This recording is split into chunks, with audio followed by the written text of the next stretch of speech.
Exercise 6.1 ठीक है। चलिए ध्यान से लिखा, पहले सब मेरे साथ पढ़ेंगे, ठीक है। लिखा हुआ first line, a balloon which always remains spherical. A balloon which always remains spherical. एक बैलून जो हमेशा कौन सा शेप में रहता है? कौन सा? स्फेरिकल मतलब गोलाकार। एक बैलून जो हमेशा कौन शेप रहता है? गोलाकार, मतलब स्फीयर शेप में रहता है। अब कहता है हैज अ वेरिएबल डायमीटर, जिसका क्या दिया हुआ है? क्या दिया हुआ है?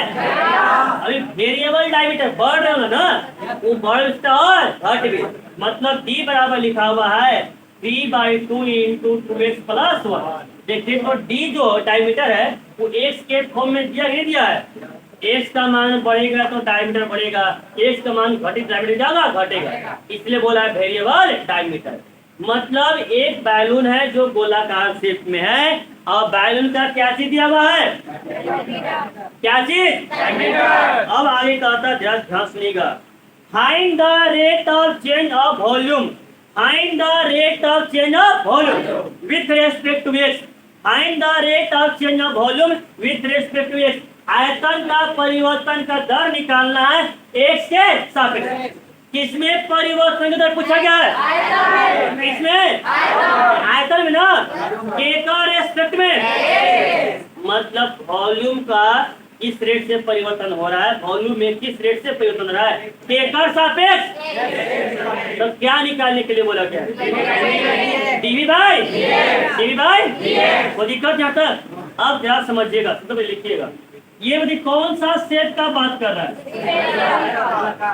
स्फेरिकल मतलब स्फीयर। वो दिक्कत है सर, स्फीयर का क्या चीज दिया हुआ है?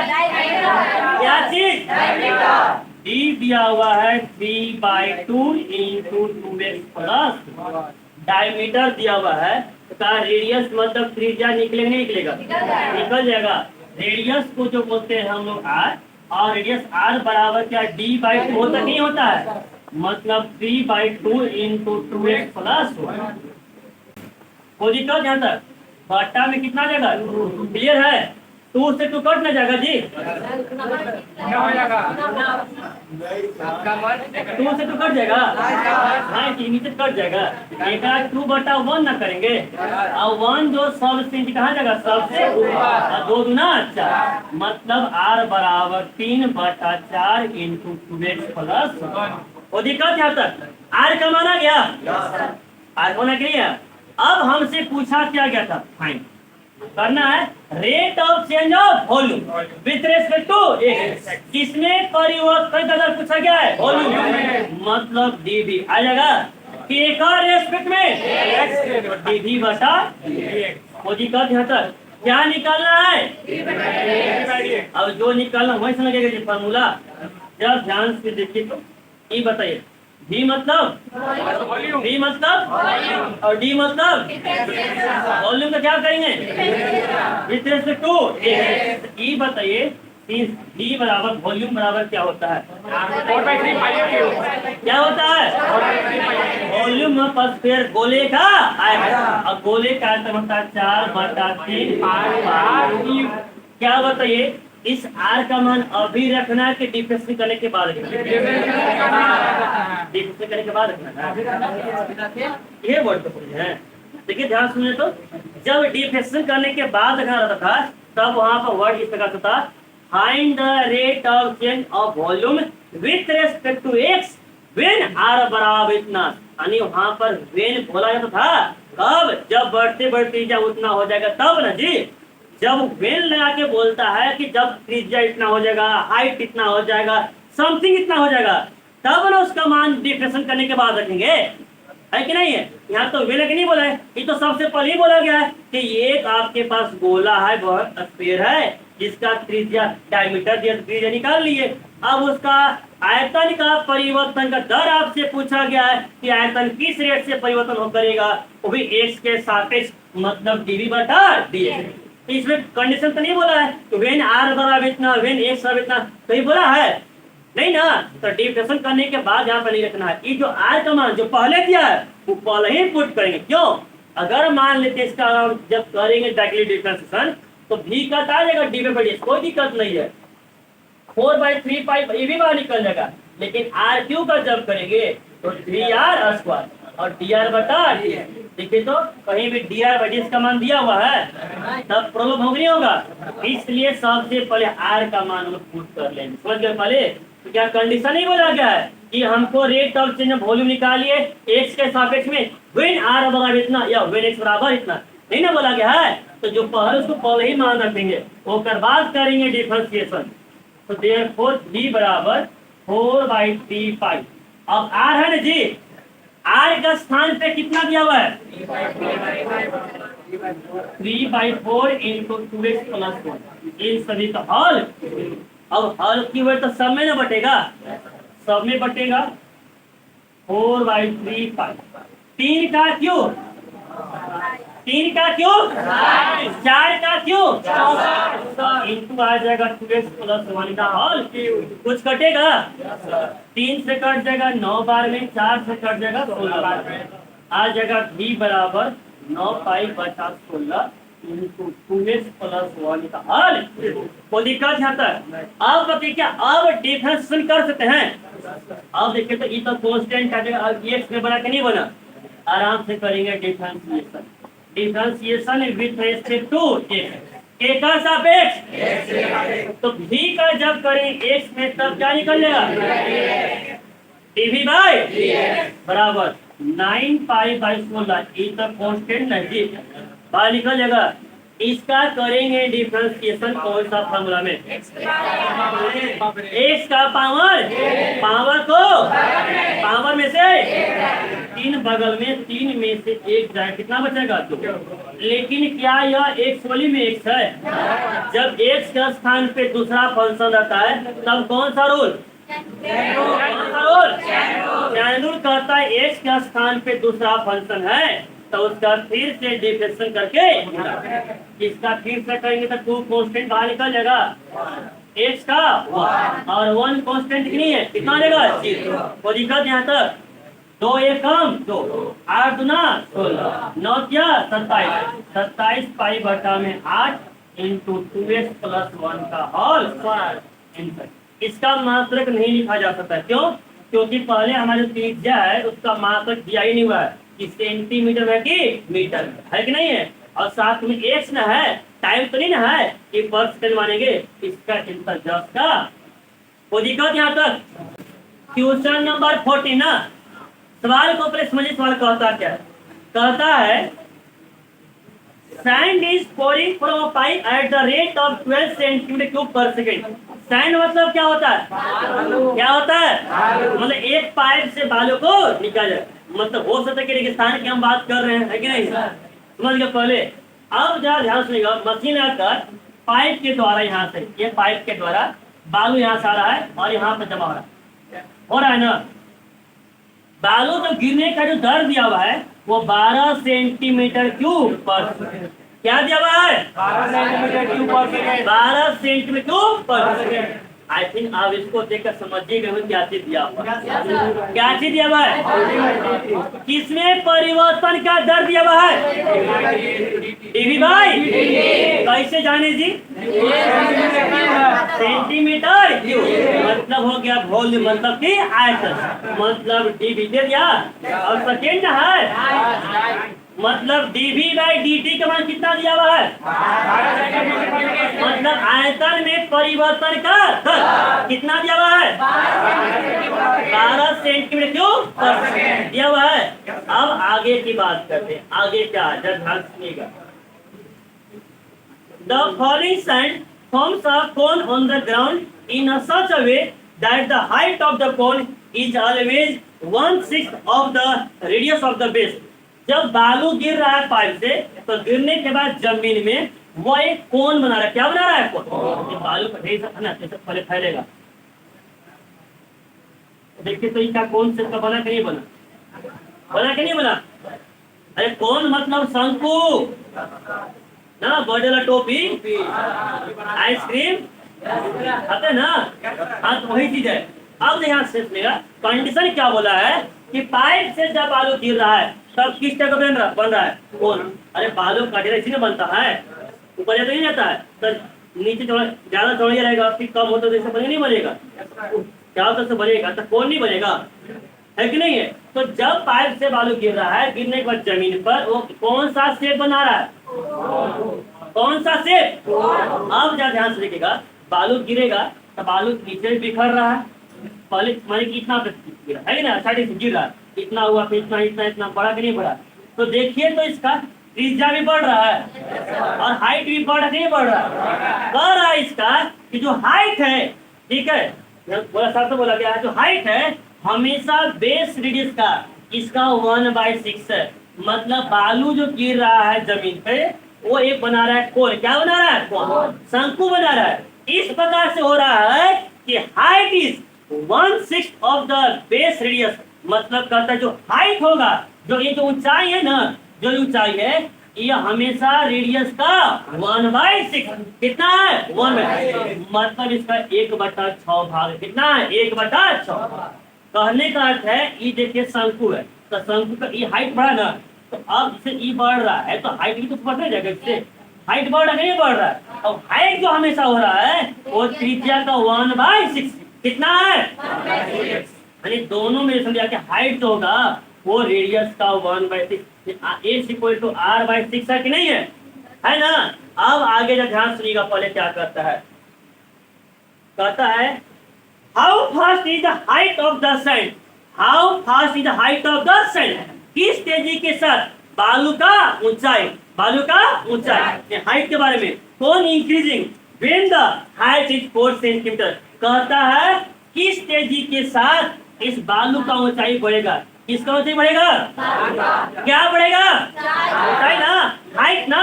तो किसमें परिवर्तन का दर पूछा गया है, किसमें, हाइट में ना, मतलब डी ऑफ एच ये पूछा गया है। लेकिन क्या केकर रेस्पेक्ट में निकाले का बोला गया है, तब क्या मानेंगे, मतलब डी एच बटा कब, अब यहाँ बोला व्हेन, जब बढ़ते बढ़ते एज का मान कितना हो जाएगा, यानी कि जो 4 है यह डिफ्रेंशिएट करने के बाद इनके के पहले रखेंगे बाद ना। बोला गया है कि rate of change of height, मतलब ऊंचाई में परिवर्तन का दर याद करें कब, जब हाइट कितना पहुंच जाएगा, तो ये तो बाद में रखना पड़ेगा, ठीक है।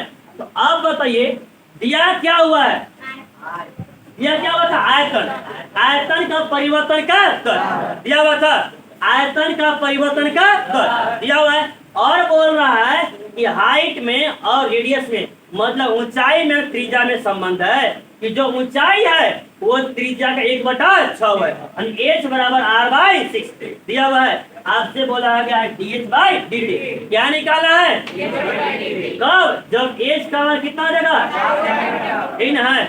बताइए कैसे निकालने की, बताइए हाइट का कोई फॉर्मूला होता है, हाइट करेंगे तो थोड़ा नहीं होता है, आयतन से। अब तो हम कंफ्यूज करते हैं आप लोग को, ये बताइए ये बालू यहाँ से गिर रहा है जी, है ये पाइप ना है, ये पाइप का आयतन दिया हुआ है 12 सेंटीमीटर, क्या किसका आयतन है, हमको कौन करना चाहिए,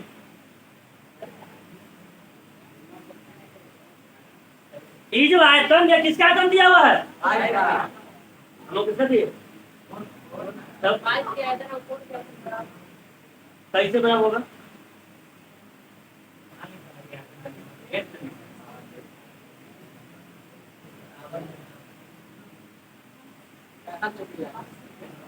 हम तो पहले ही बोले कि हम लोग कंफ्यूज करेंगे, देखते हैं असल कंफ्यूज हो गया है।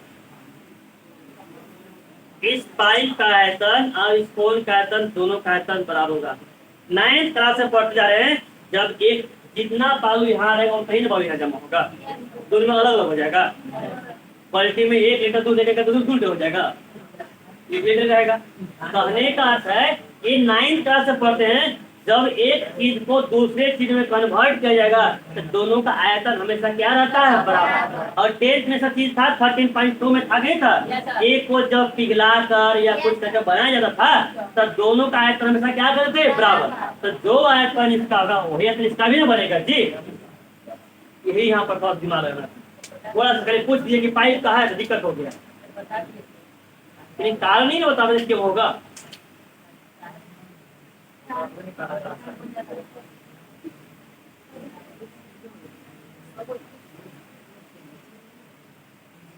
एक बाल्टी पानी ले लीजिए, ठीक ना।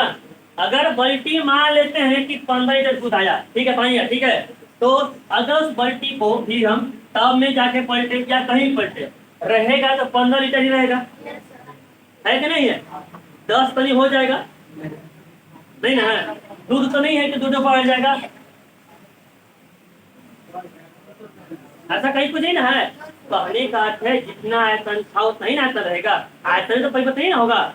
तो ध्यान रखिएगा, कौन सा सेट के बारे में बात किया गया है? कौन सा सेट? और कौन का आयतन का परिवर्तन का दर 12 सेंटीमीटर के ऊपर सेकेंड दिया हुआ है। और बोला गया कि जो हाइट होगा वह रेडियस का कितना होगा? 1/6, मतलब r/6। और निकल यहाँ तक, तो यहाँ से r का मान निकाल सकते हैं। r का मान कितना आ जाएगा? कितना आ जाएगा?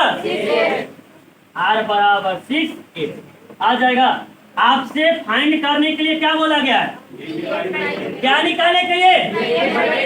हाइट में परिवर्तन का मतलब dh बटा dt। ये पूछा ना गया जी कब? h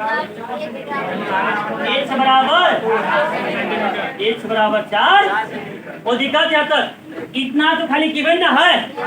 अब बताइए क्या हाइट का जाकर कोई फॉर्मूला होता है? हम लोग एक आयतन जाते हैं और एक क्षेत्रफल जाते हैं, तो क्षेत्रफल तो नहीं दिया हुआ जी, फिर दिया क्या हुआ है? आयतन। तो अब बताइए आप लोग, वॉल्यूम, वॉल्यूम ऑफ कोन मतलब शंकु का आयतन का फॉर्मूला कितना होता है? 1/3 पाई r स्क्वायर।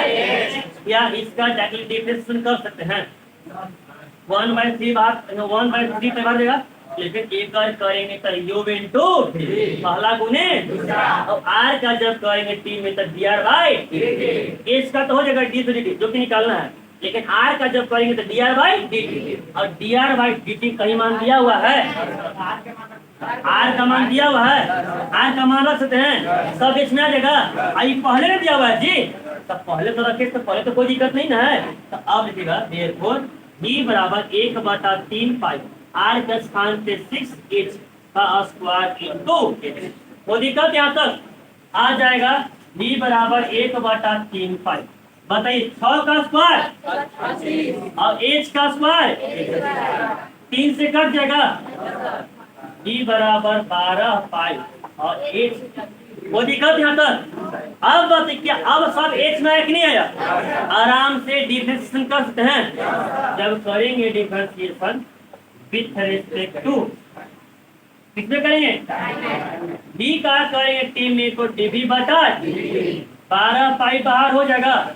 एच क्यू का कौन सा फॉर्मूला? एच का पावर, पावर को पावर में से 3 में से 1 जाएगा तो अब 1 से ना जी कर किस है 3 तो dh बटा। वो दिक्कत यहाँ तक dv/dt का मान कितना है? 12 = 12 pi into 3 h square. h का मान कितना था?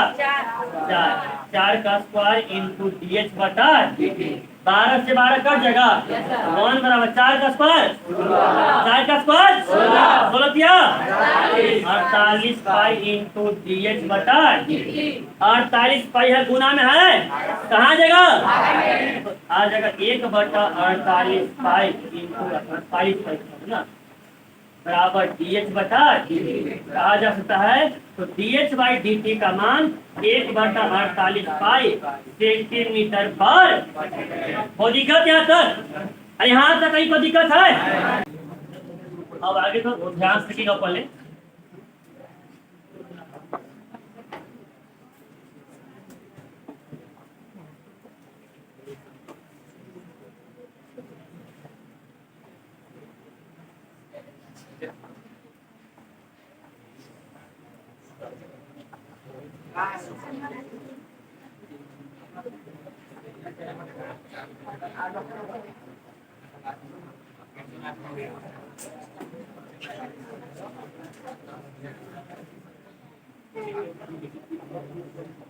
रिवेन्यू को यहाँ पे आप कह सकते हैं कि रिवेन्यू कितना कितना कितना मेरे पास व्यय आया, वो रिवेन्यू मतलब ना जमा करना। इसको बोलते हैं। ध्यान सुनिएगा, इसका अर्थ क्या है, कोई भी कंपनी अगर मान लीजिए कोई प्रोडक्शन होता है, वो अगर कोई भी किसी भी सामान को अगर बना रहा है, ठीक है, बनाता है तो उसके बाद उससे एक पैटर्न बन जाता है कि हम एक दिन में पर डे हम कितना बना रहे हैं, 1000 को प्रोडक्ट बना रहे हैं, फिर 2000 बना रहे हैं, 3000 बना रहे हैं, और वो भी फिक्स कर लेता है कि जब बना लेता 10-15 तो पता चल जाता है कि मेरा एक कॉपी का कॉस्ट प्राइस कितना है और सेलिंग प्राइस कितना है कि नहीं है, सबका फिक्स करता है ना। तो उसी प्रकार से मान लेते हैं वो जब फिक्स करता है तो एकदम वेरिएबल ग्रुप में करता है। मान लेते हैं कि कॉस्ट प्राइस को लिख दिया सी एक्स ग्रुप में लिख दिया कि x square plus 2x plus 5 लिख दिया कि जैसा जैसा ए को समान है उसका हमको अगर 20 समय का निकालना है तो 20 का निकल जाएगा, 50 का निकालना है तो 50 का निकल जाएगा, और उसी अगर सी एक्स का स्थान पे आर एस कह देगा, मतलब रिवेन्यू के बारे में कह देगा। मतलब इस प्रकार से सी एक्स रहे या आर एक्स रहे, मतलब कोई भी कंपनी का प्रोडक्शन का कुछ यूनिट दिया रहेगा, कुछ वेरिएबल के रूप में दिया रहेगा, और जब बोलेगा उसका मार्जिनल कॉस्ट निकालिए, मार्जिनल रेवेन्यू निकालिए, अलग से कहीं कुछ नहीं करना है। सबसे पहले अगर मार्जिनल कॉस्ट या मार्जिनल रेवेन्यू रहेगा, सबसे पहले दोनों का क्या करेंगे, डिफरेंशिएशन। क्या करेंगे, लोग क्या करेंगे, डिफरेंशिएशन कर लेंगे, और लास्ट में बोलेगा, साफ साफ बोलेगा, find the marginal cost when the x इतना, और लास्ट में बोलेगा कि x का मान 10 रहेगा, x का मान 20 रहेगा, डिफरेंशिएशन करके और बस x का मान पुट करना, आंसर आ जाएगा। समझ गए। जब भी मार्जिनल कॉस्ट या मार्जिनल रेवेन्यू निकालना रहेगा तो सिंपल सा जड़ी बूटी कहता है कि जो भी cx या rx है, cx का करिए डिफरेंशिएशन तो d/d ऑफ cx, कोई दिक्कत यहाँ तक। d मतलब क्या आ गया, डिफरेंशिएशन, डी मतलब 80 मतलब क्या, मार्जिनल कॉस्ट लिखा हुआ है, समझ गया पहले। उसी प्रकार से चाहे रेवेन्यू रहेगा तो वही काम डी आर एक्स बटा डी, मतलब कॉस्ट का डिफरेंशिएशन करके एक्स का मान रख दीजिए, रेवेन्यू का डिफरेंशिएशन करके एक्स का मान रख दीजिए, आंसर आ जाएगा। इसमें अलग से कहीं कुछ नहीं करना, समझ गया पहले। जैसे इसमें 3 या 4 सवाल है, एक हिसाब बनेगा 15, 16 और 18, 3 सवाल है, 15 बताते हैं, 16 और 18 आप लोग खुद घरे बनाइएगा। ध्यान से देखिए पहले कैसे बनेगा।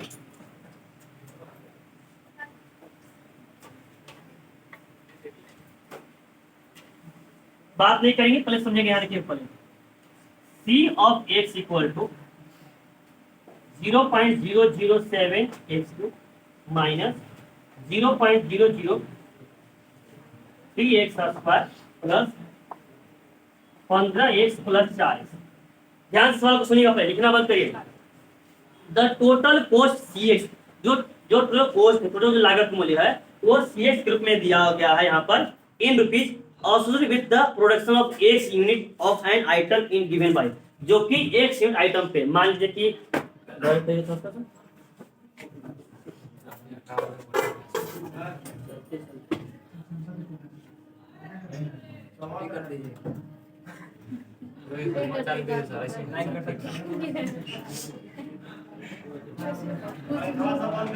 जो करेगा पाँच हो जाएगा।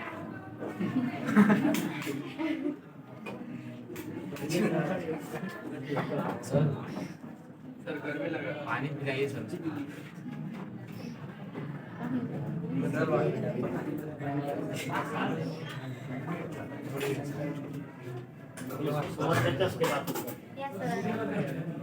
ध्यान से पहले तो सबसे बोला गया है फाइंड द मार्जिनल कॉस्ट, क्या निकालने के लिए बोला गया है, सिंपल सा कहेंगे। सी मतलब क्या क्या, कॉस्ट हो गया, और जहाँ रेवेन्यू रहेगा वहाँ क्या दिया रहेगा, आर। क्या दिया रहेगा, अलग से कहीं बिल्कुल कुछ नहीं करना है। सबसे पहले इसका क्या करेंगे, एक बार डिफरेंस, क्या करेंगे, ध्यान से देखिए तो differentiation with respect to x कह सकते हैं कि नहीं कह सकते, एक्स के सापेक्ष में डिफरेंशिएशन करते हैं।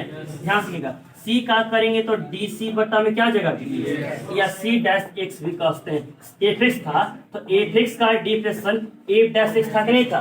अगर सी एक्स रहेगा तो सी एक्स का डिफरेंशिएशन सी डैश एक्स हो जाएगा, तो सी डैश एक्स या डी सी बटा डी, मतलब सी का कॉस्ट का क्या किया गया है, डिफरेंशिएशन। क्या क्या है, डिफरेंशिएशन में।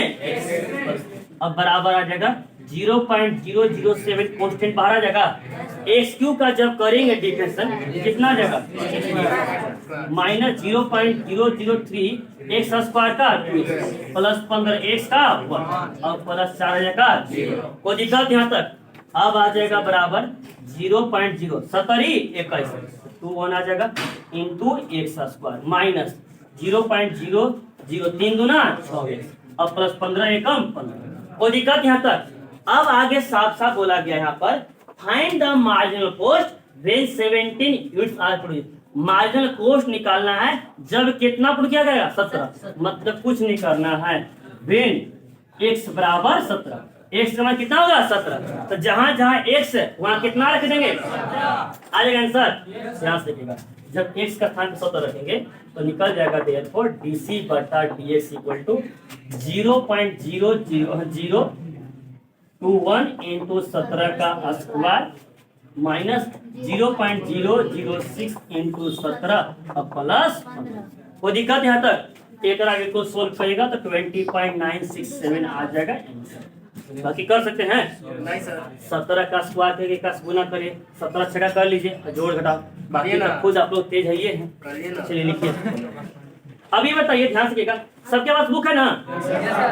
क्वेश्चन में 18 देखे तो 1916 देखे तो 16 में देखे तो RX बराबर 13x स्क्वायर प्लस 26 प्लस 15 है कि नहीं है? एक और बोला गया मार्जिनल रेवेन्यू, तो डिप्रेशन करके और साथ साथ लिखे तो व्हेन x बराबर 7 लिखा हुआ है तो कर सकते हैं डिप्रेशन, और डिप्रेशन करके x का कितना रखेंगे 7। अब एग्जाम में आया हुआ सवाल है 18 नंबर, 18 ध्यान सुनिएगा पहले, वही बोला गया है यहाँ पर RX बराबर दिया हुआ है, दिया हुआ है RX बराबर क्या बोला है फाइंड द मार्जिनल रेवेन्यू। क्या निकलना है? Marginal revenue. कब निकालना है? x बराबर 15, तो RS दिया हुआ है, एक बार डिप्रेशन करेंगे x का स्थान पे 15। कोई दिक्कत यहाँ तक? सवाल बन जाएगा। इस प्रकार 6.1 खत्म हो गया। कल पूरा बना कर आइएगा। 17